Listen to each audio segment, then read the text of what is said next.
सहारनपुर के रहने वाले नरेश बताते हैं कि वो और उनके दो दोस्त राजस्थान घूमने निकले थे।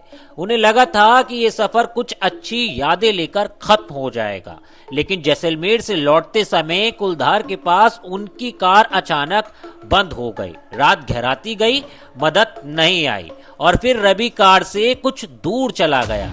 वहां उसने एक ऐसी चीज देखी जिसे पहले उसने नशे का भ्रम समझा, लेकिन कुछ ही मिनटों बाद उसे सफेद कपड़ों में एक औरत दिखाई दी जो हर बार पहले से ज्यादा करीब नजर आ रही थी। अगली सुबह तक रवि पूरी तरह बदल चुका था और सबसे डरावनी बात यह थी कि कुलधार से लौटने के बाद भी वो रहस्य उसका पीछा छोड़ने वाला नहीं था। आखिर उस रात रवि ने क्या देखा था और क्यों हर रात ठीक 12 बजे उसके साथ कुछ अजीब होने लगा। हेलो दोस्तों, मैं हूं आपके साथ ऋषभ चौहान और आप सुन रहे हैं ऋषभ का रेडियो। ये बात है साल 2017 की। रवि, राहुल और नरेश तीनों पुराने कॉलेज दोस्त थे और कॉलेज खत्म होने के बाद दिल्ली में रहकर सरकारी नौकरी की तैयारी कर रहे थे। उनकी जिंदगी बिल्कुल सामान्य थी। दिन में पढ़ाई, शाम को चाय की दुकान पर बैठकर नौकरी और एग्जाम की बातें और रात में अपने भविष्य के सपने। उनकी एक और करीबी दोस्त शालिनी थी जो रवि की गर्लफ्रेंड थी और कॉलेज के बाद शालिनी की नौकरी देहरादून में लग गई थी, इसीलिए वो बाकी तीनों से दूर रहने लगी थी। लेकिन रवि से उसकी रोज बात होती थी। कुछ समय बाद नरेश की नौकरी जयपुर में SBI बैंक में लग गई और वो राजस्थान शिफ्ट हो गया। करीब 6 महीने बाद उसने रवि और राहुल को फोन करके राजस्थान घूमने बुलाया। दोनों ने भी सोचा कि लगातार पढ़ाई के बीच कुछ दिनों का ब्रेक अच्छा रहेगा और वे जयपुर पहुंच गए। नवंबर का महीना था, मौसम ठंडा था और तीनों ने तय किया कि राजस्थान आए हैं तो जैसलमेर जरूर जाएंगे। नरेश ने 4 दिन की छुट्टी ली और तीनों कार से जैसलमेर निकल पड़े। 2 दिनों तक उन्होंने खूब घूमना फिरना, खाना पीना और पार्टी की। कभी जैसलमेर के किले की गलियों में घूमते, कभी रेगिस्तान में तस्वीरें लेते और रात को बैठकर कॉलेज के पुराने किस्से याद करते। उन्हें बिल्कुल अंदाजा नहीं था कि इस यात्रा का आखिरी दिन उनकी जिंदगी का सबसे डरावना दिन बनने वाला है। तीसरे दिन शाम के 5 बजे तीनों जैसलमेर से जयपुर लौट रहे थे। रास्ता सुनसान था और धीरे धीरे अंधेरा हो रहा था। दूर दूर तक सिर्फ सड़क और रेगिस्तान दिखाई दे रहा था। तभी अचानक उनकी कार झटका खाकर बंद हो गई। नरेश ने कई बार कार स्टार्ट करने की कोशिश की, लेकिन इंजन नहीं चला। तीनों ने बोनट खोलकर देखा, लेकिन समस्या समझ नहीं आई।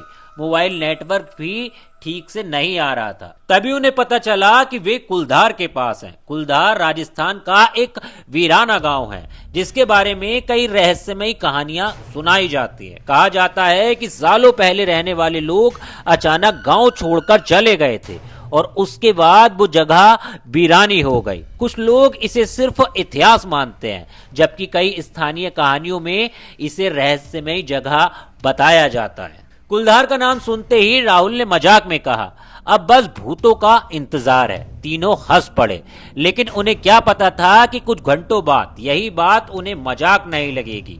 काफी कोशिश के बाद नरेश ने एक स्थानीय मैकेनिक से संपर्क किया। मैकेनिक ने कहा कि उसे पहुंचने में करीब 3 घंटे लगेंगे। उस समय शाम के 7 बज रहे थे। तीनों ने कार में बैठकर इंतजार शुरू किया और समय बिताने के लिए शराब पीने लगे। शुरुआत में माहौल हल्का था, लेकिन 8, 9 और फिर 10 बज गए और मैकेनिक नहीं आया। बाहर ठंड बढ़ रही थी और सड़क पर ऐसा सन्नाटा था कि दूर से आती हवा की आवाज भी साफ सुनाई दे रही थी।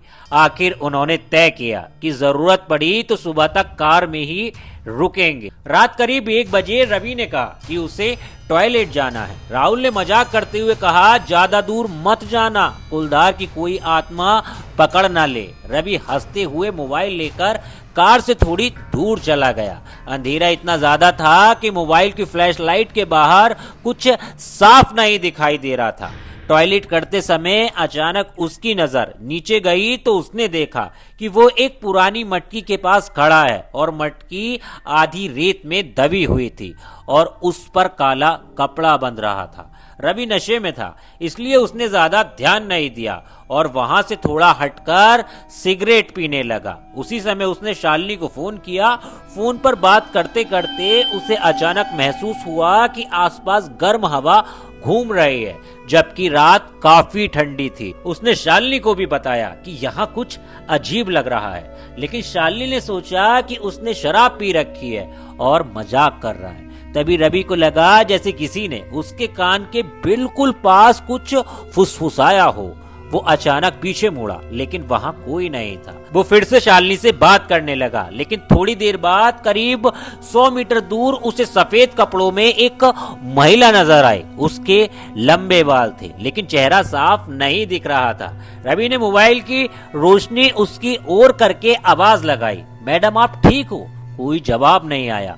उसने फिर आवाज दी, लेकिन वो चुप रही। कुछ सेकंड बाद रवि को लगा कि वो महिला उसकी तरफ बढ़ रही है। उसने दोबारा रोशनी की तो वो पहले से ज्यादा पास नजर आई। रवि का नशा जैसे उसी पल उतर गया हो। वो तेजी से कार की तरफ भागा। कार तक पहुंचते ही उसका चेहरा डर से सफेद पड़ रहा था। राहुल और नरेश ने पूछा तो उसने कांपते हुए कहा, वहां एक औरत खड़ी है सफेद कपड़ों में और वो हमारी तरफ आ रही है। दोनों ने बाहर देखा, लेकिन उन्हें कुछ नहीं दिखाई दिया। उन्होंने कहा कि शायद नशे की वजह से उसे भ्रम हुआ होगा, लेकिन रवि बार बार कहता रहा कि उसने उसे साफ देखा है। करीब आधे घंटे बाद कार के बाहर किसी भारी चीज के घिसटने जैसी आवाज आने लगी। तीनों चुप हो गए। फिर अचानक कार के पीछे जोर की आवाज हुई। कुछ देर बाद बहुत धीमी लेकिन महिला की हंसी सुनाई दी और फिर रोनी जैसी आवाजें आने लगी। तभी तीनों ने कार के दरवाजे लॉक किए। थोड़ी देर बाद सब कुछ शांत हो गया, लेकिन रात के करीब 2 बजे रवि जोर जोर से कांपने लगा। उसके हाथ पैर ठंडे पड़ गए और वो कहने लगा, हमें यहाँ से जाना होगा। तभी उसने पिछली खिड़की की तरफ देखकर कहा, वो बाहर खड़ी है। राहुल ने पीछे देखा तो उसे भी कुछ क्षण के लिए सफेद कपड़ों जैसी कोई चीज दिखाई दी। अब उसे भी लगने लगा कि शायद सब कुछ सिर्फ रवि का भ्रम नहीं है। रात 3 बजे के आसपास रवि को तेज बुखार आ गया और वो बड़बड़ाने लगा। कभी कहता मुझे छोड़ दो, कभी कहता हम यहाँ क्यों आए हैं, और कभी खाली खिड़की की तरफ देखकर चुप हो जाता। सुबह की पहली रोशनी दिखाई दी तो तीनों ने राहत की सांस ली। किसी तरह मदद मिली, कार ठीक हुई और वे तुरंत जयपुर निकल गए। लेकिन असली परेशानी जयपुर पहुंचने के बाद शुरू हुई। रवि को तेज बुखार था और वो बार बार कह रहा था कि सफेद कपड़ों वाली महिला उसके सामने खड़ी है। उसे अस्पताल ले जाया गया। डॉक्टरों ने जांच की और दवाइयां दी, लेकिन उसका व्यवहार लगातार अजीब होता जा रहा था। वो कभी रोने लगता, कभी अचानक हंसता, कभी कई मिनट तक एक ही जगह देखता रहता। अगली रात ठीक 12 बजे उसकी हालत अचानक बदल गई। वो अपने चेहरे पर मेकअप करने लगा और बहुत तेज आवाज में चिल्लाने लगा।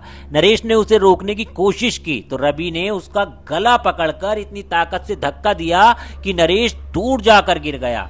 अब राहुल और नरेश दोनों डर गए। अगले 2 दिनों तक रवि या तो सोता रहता या अजीब हरकतें करता।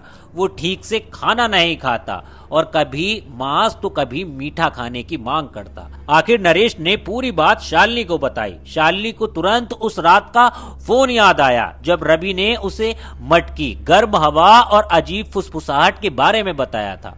उस समय उसने इसे नशे का मजाक समझ लिया था, लेकिन अब उसे लगा कि मामला गंभीर है। वो तुरंत देहरादून से जयपुर पहुंची। शालिनी के पहुंचते ही कुछ समय के लिए रवि ठीक हो गया। उसने उसे देखकर कहा कि तुम आ गई, और उसकी आंखों में आंसू आ गए। उसने खाना खाया, पानी पिया और पुराने कॉलेज की बातें भी की। सबको लगा कि शायद अब वो ठीक हो रहा है, लेकिन रात 12 बजे वो अचानक सोते हुए उठ गया। उसने अपनी आंखें खोली और शालिनी से कहा, तुम यहाँ क्यों आई हो? फिर वो जोर से हंसने लगा और बोला, तुम्हें यहाँ नहीं आना चाहिए था। वो कमरे के एक खाली कोने को देखकर मुस्कुराने लगा और कहने लगा, देखो वो फिर आ गई।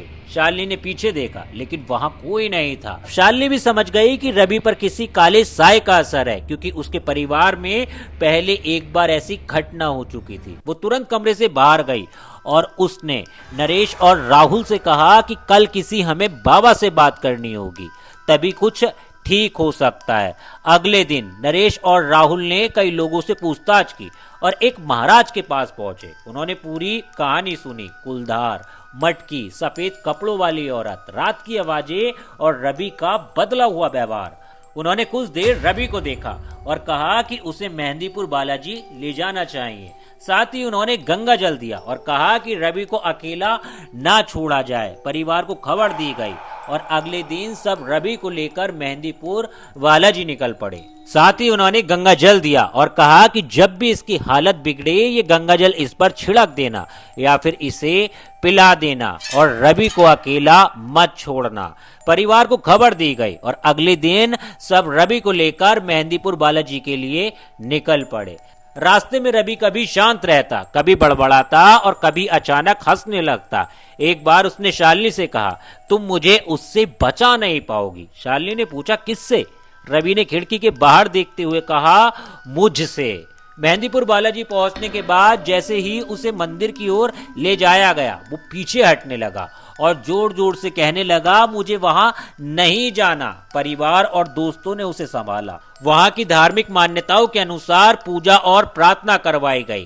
पहला दिन बहुत मुश्किल से निकला। रात में रवि बार बार कहता रहा, मुझे वापस जाना है। नरेश ने पूछा, कहां? उसने जवाब दिया, कुलधार। दूसरे दिन भी उसकी हालत पूरी तरह सामान्य नहीं हुई, लेकिन तीसरे दिन सुबह उसमें बदलाव नजर आने लगा। उसने शालिनी को देखकर पूछा, हम यहाँ क्यों आए हैं? जब उससे पूछा गया कि उसे क्या याद है तो उसने कहा, बस इतना याद है कि मैं कुलधार में था और वहां एक औरत खड़ी थी। उसके बाद मुझे कुछ याद नहीं। धीरे धीरे उसकी हालत में सुधार आने लगा। उसने तीसरे दिन खाना खाया, पानी पिया, दोस्तों से ठीक तरीके से बात की और खास बात यह रही कि उस रात उसने कोई अजीब हरकत नहीं की। कुछ दिनों बाद रवि अपनी वापस सामान्य जिंदगी में लौट आया, लेकिन उस घटना ने उसे पूरी तरह बदल दिया। उसने शराब लगभग छोड़ दी और रात में सुनसान जगहों पर अकेले जाना बंद कर दिया। आज भी कुलधार का नाम सुनते ही वो कुछ देर के लिए चुप हो जाता है। राहुल मानता है कि शराब, थकान, डर और सुनसान माहौल ने रवि के दिमाग पर गहरा असर डाला होगा। नरेश आज भी कहता है कि उसने उस रात कार के बाहर की आवाजें खुद सुनी थी। वही रवि का मानना है कि सफेद कपड़ों वाली वो महिला कोई सामान्य इंसान नहीं थी। सच क्या था, इसका जवाब शायद कभी नहीं मिलेगा, लेकिन कुलधार की वो रात रवि, राहुल और नरेश की जिंदगी का ऐसा अनुभव बन गई जिसे शायद वो कभी नहीं भूल पाएंगे। खैर दोस्तों, रवि जो है अब एक प्राइवेट कंपनी में जॉब करता है और बिल्कुल ठीक है, लेकिन आपको इस घटना के बारे में क्या कहना है एक बार कमेंट में जरूर बताइएगा। और अगर आपको भी इसी तरह की हॉरर स्टोरियां पसंद हैं तो ऋषभ के रेडियो को सब्सक्राइब करना मत भूलिएगा। मिलता हूं आपसे किसी और वीडियो में किसी नई कहानी के साथ। तब तक के लिए धन्यवाद।